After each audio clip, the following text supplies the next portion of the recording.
Hello students, আমার চ্যানেলে তোমাদেরকে স্বাগত। শুরু করছি ক্লাস 11 ফার্স্ট সেমিস্টারের একটি ইতিহাসের ক্লাস। তো দেখতে পাচ্ছ তোমাদের সামনে হচ্ছে রায় ও মার্টিন প্রশ্নবিচিত্রা ক্লাস 11 ফার্স্ট সেমিস্টার। এই প্রশ্নবিচিত্রা থেকে কিন্তু আমরা 11-এর কিন্তু ক্লাস 11 ফার্স্ট সেমিস্টারের ইতিহাসের অধ্যায়ভিত্তিক এমসিকিউ ক্লাস করছিলাম। তো প্রথম থেকে শেষ পর্যন্ত ভিডিওটা দেখবে, একটু স্কিপ করবে না। আর আমার চ্যানেলে নতুন হলে চ্যানেলটাকে সাবস্ক্রাইব করো, পাশে থাকা বেল আইকনটি প্রেস করে রাখো। তোমরা দেখো, চলো আমরা শুরু করি ক্লাসটি, ঠিক আছে? দেখো, আমরা কিন্তু দ্বিতীয় অধ্যায় পড়ছিলাম ইতিহাসের। এই যে সাম্রাজ্য সমূহ, এই অধ্যায়টা আমরা শুরু করেছিলাম। এখান থেকে কিন্তু আমরা 9 নম্বর পর্ব করেছি, মানে এই অধ্যায়টা কিন্তু আমরা শুরু করেছি। যারা দেখোনি আগের ক্লাসটা, তাদের জন্য একটু আমি তুলে দিচ্ছি এটা, ঠিক আছে? তো দেখো, আমরা আগের দিন কিন্তু এই 30 পর্যন্ত করেছি, অর্থাৎ অধ্যায়ভিত্তিক এমসিকিউ ক্লাসের 9 নম্বর পর্ব আমাদের এখানে শেষ হয়েছে। তো আজকে কিন্তু আমরা 31 দাগ থেকে 10 নম্বর পর্ব শুরু করব, ঠিক আছে? তো প্রথম থেকে শেষ পর্যন্ত কিন্তু ভিডিওটা দেখতে হবে, ওকে? তো চলো শুরু করি ক্লাস 11 ফার্স্ট সেমিস্টার ইতিহাসে অধ্যায়ভিত্তিক এমসিকিউ ক্লাস 10 নম্বর ক্লাস রায় ও মার্টিন প্রশ্নবিচিত্রা থেকে। চলো শুরু করি। আমরা পড়ছি ইতিহাসের দ্বিতীয় অধ্যায় সাম্রাজ্য সমূহ। চলো শুরু করি ক্লাসটি। দেখো, পালিয়ে যাওয়া কৃতদাস ধরা পড়লে তার কপালে ড্যাশ চিহ্ন লেখা হতো, এটা এফ। আচ্ছা, স্তম্ভ মেলাও। দেখো, এখানে হবে 1-এর বি, 2-এর সি, 3-এর ডি, 4-এর এ। 1-এর বি, 2-এর সি, 3-এর ডি, 4-এর এ। আচ্ছা, এবারে দেখো, এখানটায় তোমার বলেছে রেখাচিত্রটি সম্পূর্ণ করো। তো এখানে রেখাচিত্রটা সম্পূর্ণ করতে হবে। তো এখানটায় দেখো, এটা সাল দিতে হবে। তাহলে প্রথমটা হবে 476 খ্রিস্টাব্দ আর 1453 খ্রিস্টাব্দ। এইটা 476 খ্রিস্টাব্দ আর 1453 খ্রিস্টাব্দ, ঠিক আছে? এখানে এই দুটোই হবে, ওকে? আচ্ছা, পরের প্রশ্ন দেখো। আচ্ছা, ঘটনাক্রম সাজাও। তোমরা এই ঘটনাক্রমগুলোকে একটু পড়ে নাও, আমি এটা পড়ছি না। 4-2-1-3, 4-2-1-3 ঘটনাক্রম সাজালে। আর একটা স্তম্ভ মেলাও আছে, দেখো, এখানে হবে 1-এর ডি, 2-এর এ, 3-এর বি, 4-এর সি। 1-এর ডি, 2-এর এ, 3-এর বি, 4-এর সি। আচ্ছা, ইম্পারেটর শব্দের অর্থ বিজয়ী সেনাধ্যক্ষ। কৃতদাসরা এথেন্সে যে নামে পরিচিত, থিটিস। কে নিজেকে প্রিন্সেপস বা প্রথম নাগরিক বলে ঘোষণা করেন, অগাস্টাস সিজার। অগাস্টাসের অনুরোধে কে 12 খণ্ডের মহাকাব্য ইনিড রচনা করেন, ভার্জিল।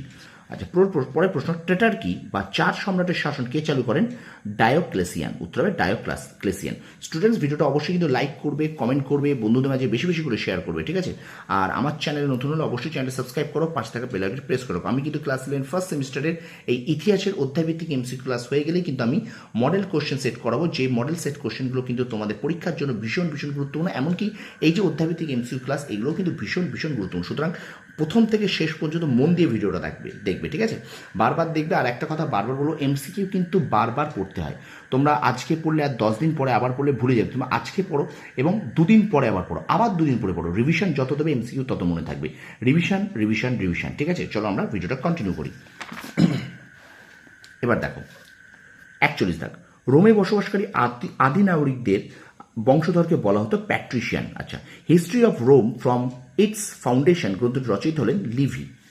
আচ্ছা, পরের প্রশ্ন দেখো, এখানটায় জাস্টিনিয়ানের আইনবিধি, এখানে কি হবে দেখো, সার সংকলন প্রতিষ্ঠান সংহিতা।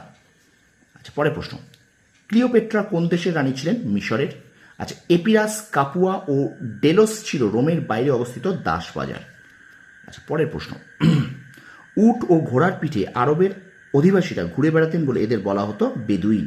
আচ্ছা, যীশুখ্রিস্টের বাণী ও 4টি নিয়মাবলী সংবলিত ছিল ওল্ড টেস্টামেন্টে। এবার দেখো, নিচের ছকটি কিন্তু পূর্ণ করতে বলেছে। এখানে হবে ইউনাস স্পার্টাকাস।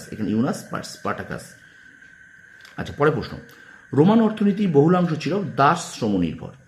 আচ্ছা, অন দ্য লস ডি লেগিবাস গ্রন্থটি কার লেখা, সিসেরো। আচ্ছা, পরের প্রশ্ন দেখো, কৃতদাসদের জীবন্ত যন্ত্র বলে উল্লেখ করেছেন অ্যারিস্টটল।